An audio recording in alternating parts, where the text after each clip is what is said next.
ശ്രീനാരായണ പരമഗുരവേ നമഃ.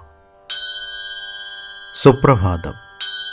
953 ദിവസമായ ഇന്ന് 2023 ഡിസംബർ മാസം 24 ഞായറാഴ്ച, 1199 ആണ്ട് ധനുവ മാസം 8 ഗുരുവചനങ്ങളിലൂടെ മിതമായേ ചെലവ് ചെയ്യാവൂ. ആഡംബരത്തിനു വേണ്ടി പണം ചെലവാക്കരുത്. ആവശ്യത്തിന് ആകാം. മിതമായേ ചെലവ് ചെയ്യാവൂ. ആഡംബരത്തിനു വേണ്ടി പണം ചെലവാക്കരുത്. ആവശ്യത്തിന് ആകാം. ശ്രീനാരായണ ഗുരുദേവൻ. ശ്രീകോട്ടുകോയ്ക്കൽ വേലായുധൻ എഴുതിയ ശ്രീനാരായണ ഗുരു ജീവചരിത്രം എന്ന പുസ്തകത്തിലെ 29 അധ്യായത്തിൽ നിന്നുള്ള ഒരു ഭാഗമാണ് ഇന്ന് അവതരിപ്പിക്കുന്നത്. തൃപ്പാദ സന്നിധാനം ഉണ്ടായ കളരിക്ഷേത്ര വിശേഷങ്ങൾ അറിയുവാൻ 2/2/1971 ഞാൻ ആ സ്ഥലം പോയി കണ്ടു. കുറേ സമയം അവിടെ താമസിച്ചു.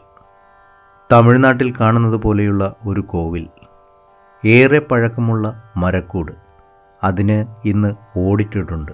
വിസ്താരമേറിയ പറമ്പിൽ തെക്കും പടിഞ്ഞാറും ഭാഗം വഴികൾ. കോവിലിന് മുമ്പിൽ ഒരു കല്ലാൽത്തറ.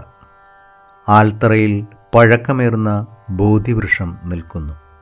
കോവിലിന് ചുറ്റും അടുത്തും അകലവും കാഞ്ഞിരമരങ്ങൾ ഒറ്റയ്ക്കും ചിലയിടത്ത് കൂട്ടമായും കാണാം.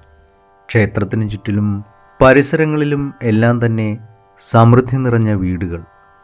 അനുഗ്രഹിക്കപ്പെട്ട സ്ഥലം. തൃപ്പാദ സന്ദർശന സമയക്കാലത്ത് എന്തെന്ത് സവിശേഷതകൾ അവിടെ നടന്നിരിക്കും. അവയൊന്നും തന്നെ ഇന്ന് ആർക്കും അറിവില്ല. അഡ്വക്കേറ്റ് സരോജിനി ഭാനു ഒരു വിവരം പറഞ്ഞു. വിദ്യാരംഭം നടത്തിക്കാൻ ചെല്ലുന്നവരെല്ലാം പ്രത്യേകം അരി കൊണ്ടു ചെല്ലും. പണവും മറ്റു പാതകാണിക്ക വയ്ക്കും. ഒടുവിലുള്ള ഒരു കഥയാണ്. രോഗകാലത്ത് കൊല്ലത്ത് തോമസ് സ്റ്റീഫൻ വക കെട്ടിടത്തിൽ താമസിക്കുമ്പോൾ കടൽപ്പുറത്തെ കാറ്റ് കേൾക്കുവാൻ മുണ്ടയ്ക്കൽ വന്നു.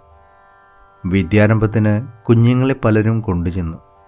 കൂട്ടത്തിൽ സരോജിനിയെയും. സരോജിനിക്ക് പ്രായം നന്നേ കുറവാണ്. പറഞ്ഞു കൊടുത്തിട്ട് അക്ഷരം പറയുവാൻ ഒട്ടും കെൽപ്പില്ല. തൃപ്പാദങ്ങൾ ഇരു കൈകൊണ്ടും തലയുടെ ഇരുഭാഗത്തും തലോടിയിട്ട് പഠിച്ചുകൊള്ളും എന്ന് കൽപ്പിച്ചു പറഞ്ഞു. കൊടുത്ത പണം തിരിച്ചു കൊടുത്തു. അരി മതിയല്ലോ, നല്ല അരി എന്ന് പറഞ്ഞ് സംതൃപ്തി നടിച്ചു. ഇന്നവർ ഒരു അനുഭവം പറയുന്നു. പണം ഇന്നവർക്കൊരു പ്രശ്നമല്ല. അരിക്ക് ഒരിക്കലും മുട്ടില്ല.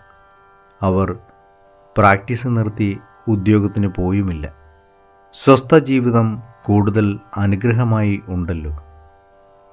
ശ്രീകോട്ടുകോയ്ക്കൽ വേലായുധൻ എഴുതിയ ശ്രീനാരായണ ഗുരു ജീവചരിത്രം എന്ന പുസ്തകത്തിൽ നിന്നുള്ള ഒരു ഭാഗമാണ് ഇന്ന് അവതരിപ്പിച്ചത്.